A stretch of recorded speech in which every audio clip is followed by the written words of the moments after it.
Hotel guest is furious that I let a gay man hit on me while I'm at work, and refuses to give us his business. Here's what happened. Subscribe to Am I the Jerk on YouTube and hit the bell for notifications. Being a hostel in Miami, you deal with a lot of different kinds of people. Some are eccentric, some are reserved, some are unnecessarily racist, and some are just plain stupid. I've had a guest the past few nights who's obviously gay and sometimes tries to flirt with me. I personally have nothing against this. I actually find it flattering that he's attracted to me, though I'm not gay myself. He knows that I'm not gay, but I suppose he finds the need to flirt a little with me anyway. I'm a 6'1" straight male and happily engaged with the love of my life. I'm comfortable enough with myself and my own sexuality to not be bothered by this at all. But this other guest clearly struggles with that. The gay man comes by and flatters me by complimenting my beard and eyes and then heads into the guest area kitchen. This man with a Scottish accent comes to me with a complaint. "What the heck was that, mate?"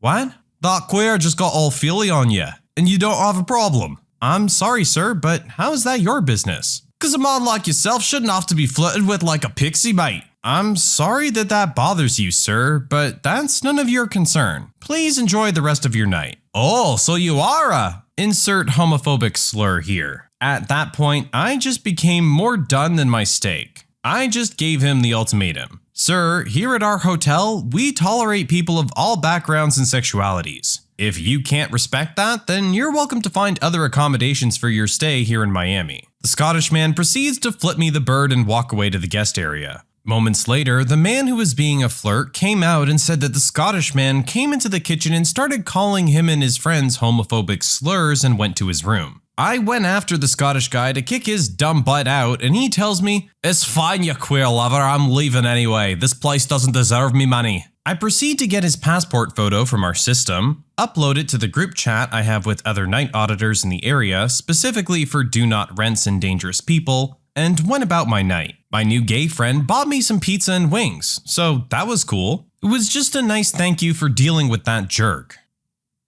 It blows my mind how people who are so close-minded seem to think that everyone else thinks the same way they do. Just because it makes you uncomfortable doesn't mean it makes our poster uncomfortable. And yeah, quite frankly, you just need to mind your own business. People are allowed to live their lives however they want, same as you live yours. I just don't understand why you would have that kind of hate for a stranger. Their sexual orientation has nothing to do with you.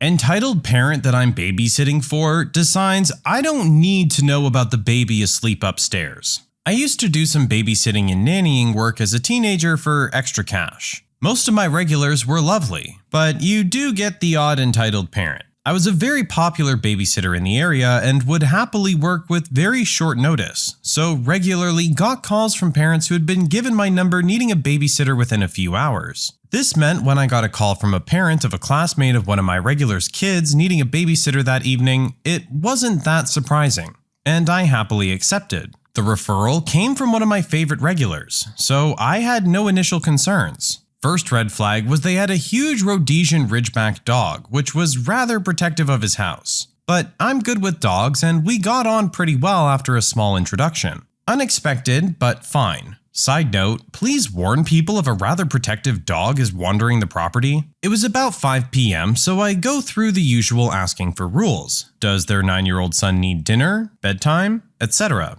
Essentially, the answer was, we'll be back around 2 a.m, there are 0 rules, the kid will pick something from the cupboards and just let him have whatever he wants. No bedtime and no rules on what shows he could watch. The 9-year-old was going on about South Park, which is why I checked this rule repeatedly, but apparently it was all good for him to binge watch that all night. It was a relatively uneventful evening. The kid was surprisingly well behaved considering they had no boundaries. Until the parents get home. The parents get back around 2 a.m, 9 hours after they left. Then the wife went upstairs and came back with a baby. I had not been informed that there was a baby upstairs the entire time I'd been there. They just shut it in its bedroom and not thought to tell me because it wouldn't need anything, so no big deal. What the heck? Even if they don't need anything, what baby sleeps through 9 hours without a peep? I genuinely heard nothing all night and I was on high alert knowing the dog was around as I didn't 100% trust it. If there was an emergency, I wouldn't have known to get the baby out of the house. Turns out they didn't want to tell me because they were concerned I'd charge extra for 2 kids. Note that I didn't. It was a flat rate up to 3 kids. I just took my money and left and told my mom, who worked for the school their kids went to. There were other safeguarding issues, it turns out, so this went on the reported list there. Not long after, they left the country with no warning. This isn't even the only time a parent has surprise dumped their baby on me. Apparently, I just look like I'd be cool with it. FYI, I'm not. It's a jerk move. This is incredibly irresponsible of the parents. You need to inform the babysitter that the baby is there, even if they've been put down for the night and you don't think they'll need anything. Like our original poster said, if anything had happened, they didn't know the baby was there and needed to be taken care of. What if there was a fire or something? You would have no one to blame but yourself, and it would be a pretty stupid reason for your child to die. I just can't believe how incredibly irresponsible and short-sighted this is. My gym refused to let me cancel my membership and told me to read my contract. So I did. And guess what? So around July of last year, I'm coming up on the end of my contract for a big national gym chain that, let's just say, you can visit anytime. So I try and call and get directions to cancel, and get a voicemail box that's full. I call their 800 number and am told only the local office can cancel me. I call my bank and ask if I can block auto debit, but because it's a check debit, they can only block a specific amount, and there is a fee. I scan my contract and it says I have to cancel in writing with 30 days notice regardless of my contract end date. I'm pretty furious at this point because the gym was closed completely due to COVID and I was wasting money. I hadn't been too concerned while my contract was going, but now I just wanted to end my association with them. I write the letter with my membership number, email, and phone number and send the letter certified with my fob. 2 months later, I notice I'm still being charged, and they've billed me an additional $60 for my annual access fee. Now I'm livid.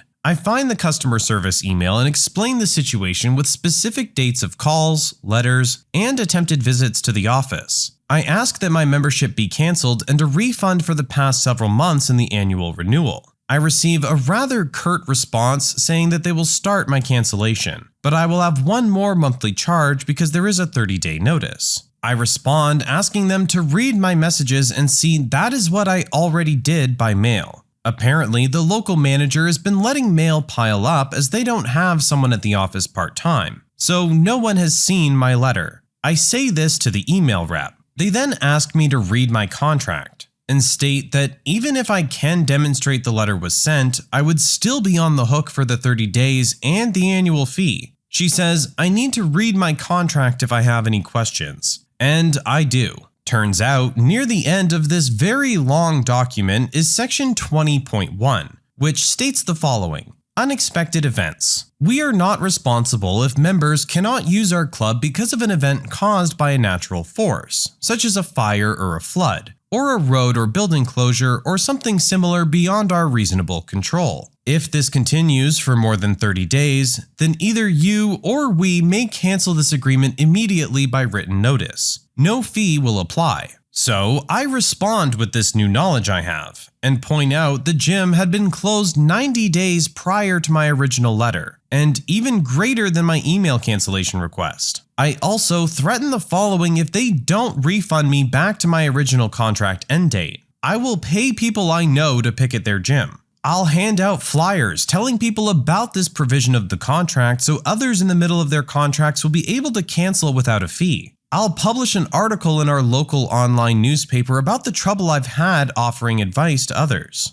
And I make it clear that I have all the documentation, including phone statements, to prove it's all true. 3 days later, I was called by a regional director with an apology and a full refund of over $240 that had been inappropriately taken, and a little extra. For those wondering, I'm sharing this now because I understand many people in California where the lockdown was more strict have gone through this, and they deserve to know how not to be abused. And remember, if someone tells you to read your contract, do it. cause that jerk is probably trying to rip you off.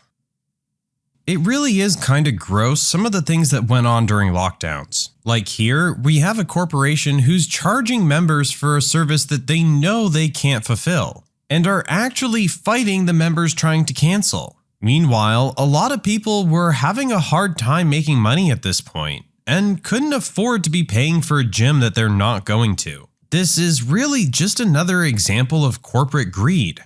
And at the same time, I kinda feel bad for their customer service reps, because they have calls like this coming in all day, of people just yelling at them. And it's not their fault.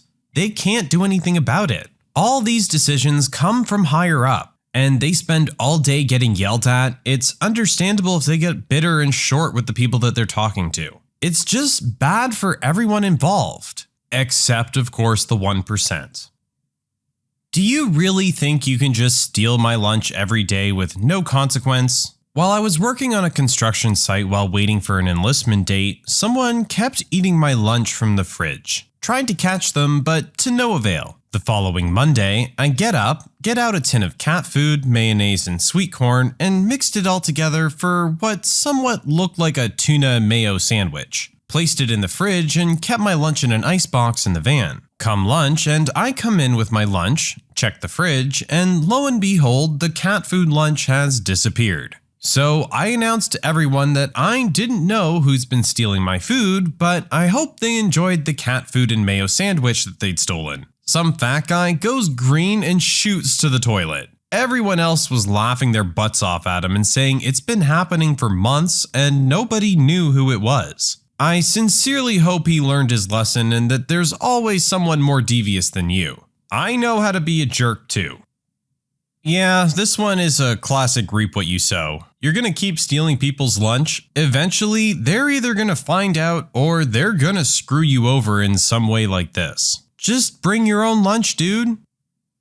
A restaurant refuses to let me see the security camera footage after I had a significant amount of money go missing. I went to an annual dinner party with my work where we all receive our yearly bonuses in the form of cash. We had dinner, chatted, and then towards the end of the night, our boss passed around envelopes with our cash in it. I had set mine down on the table next to my purse. Just before leaving, I told my boyfriend I was going to use the restroom, which was downstairs. When I came out of the restroom, he was waiting outside the door with my purse ready to leave. So we said our goodbyes and left. It wasn't until we were halfway home that I realized he had grabbed my purse but not my envelope. I asked if he had grabbed it and he said, "Shoot, I didn't." No big deal, I forgot to. So I called the restaurant and they did not pick up as they were closed. No problem, I would call the next day. I called in the morning and it went straight to voicemail. So I left a message. "Hi, this is original poster from insert company name dinner party from last night. I think I left something there, so if you could give me a call back, that would be great." Several hours later, they called. I described the envelope size and color. It was red, very noticeable, and where I was sitting and where I had thought I had left it. Then I asked if they had seen it. They replied with, "Nope, haven't seen it," and hung up on me. That phone call made me very uneasy. Why would they hang up on me? Not only is it rude, but it made me suspicious. So during my lunch break, I went down to the restaurant and told them the situation and how the phone call made me uncomfortable. I asked why they hung up on me and they denied it. I just brushed it off because it wasn't worth arguing over. So I asked if there was a way I could watch the surveillance footage just to see what happened to the envelope, or if the waitress accidentally threw it away. I worked in a law firm for several years, so I understand that they're not obligated to show me. I just thought I would ask because this was not $5. It was a decent amount. They snickered and said,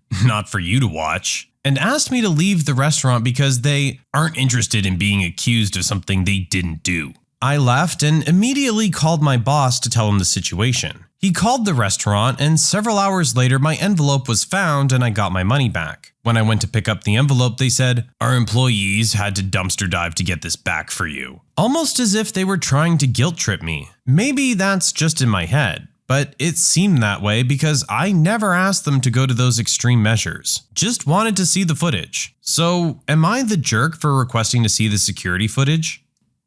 I don't think you're the jerk at all for asking to see. Even if you know you don't have a legal entitlement to it, it's natural to be curious about what the heck happened to your money. And yeah, their behavior up till now has been extremely suspicious. A good manager, upon hearing this news, would diligently go back through the cameras and try and figure it out themselves. It definitely sounds like something sketchy was going on. Regardless, at least you got the money back, and I'm sure you're not giving your business back to that restaurant again. My neighbors have been bad-mouthing me because I refused to sell them some of my property after they accidentally built on it. I bought my house and property in 2014. My neighbors have been living next door since 2012. Along with those neighbors, I also share a property line with another set of neighbors whose backyard meets with my backyard. We ended up having a disagreement with backyard neighbor over who was responsible for some trees close to the property line. So I had a property survey done because neither of us had one. So the survey was completed. Backyard neighbor still hates me 3 years later, but that's not where my inquiry stems from. The survey revealed that the other neighbors with whom we share a side yard line planted landscaping and built a fence about 6 feet into my yard. I suspected this was the case when they did it, but I didn't want to confront them because I didn't have a survey to prove anything. After the survey, I did inform them that their fence and landscaping were on my side. They weren't happy and insisted that my survey was wrong, and that the multiple people who lived here before me always used an old hedgerow as the divider that was long gone when I came. I told them I don't know anything about that, but the results of my legal property survey are right here. They became confrontational and told me they were going to call their lawyer, and I hadn't even made any kind of request at that point. Fast forward about a month, they asked if they could buy the sliver of property that their fence was built on. Within this time, I found out that they had actually had their own property survey done a year after they moved in. This irritated me because they knew all along where the line was legally, but they decided to build over it anyway based on what someone else had apparently told them about some hedgerow. So I said I didn't want to sell any of the property, partially because of that and partially because the fence they built is only about 3 feet from my shed, which is too close based on zoning laws where I live. I was also upset that instead of making this request from the start, they threatened me with calling their lawyer. They are middle-aged people, and I bought my house when I was 21. So to me, it feels like they thought they could take advantage of a younger couple and do whatever they wanted. They did move the landscaping, but the fence still stands where it has been. I had suggested drawing up an agreement that allows them to use the property for the fence, but if they ever move, I'd like that fence taken down to prevent problems with future owners. They didn't like that and told me in a fit that they just moved the fence back onto their own property. Now, they've been avoiding talking to me about it for 3 years. But I guess it's whatever. I'm not a confrontational person. It does bother me because I know they've been talking to other neighbors and people in town and telling them my husband and I are jerks for not just selling them the property and expecting them to move their fence, even though I've never actually said that. So, am I the jerk?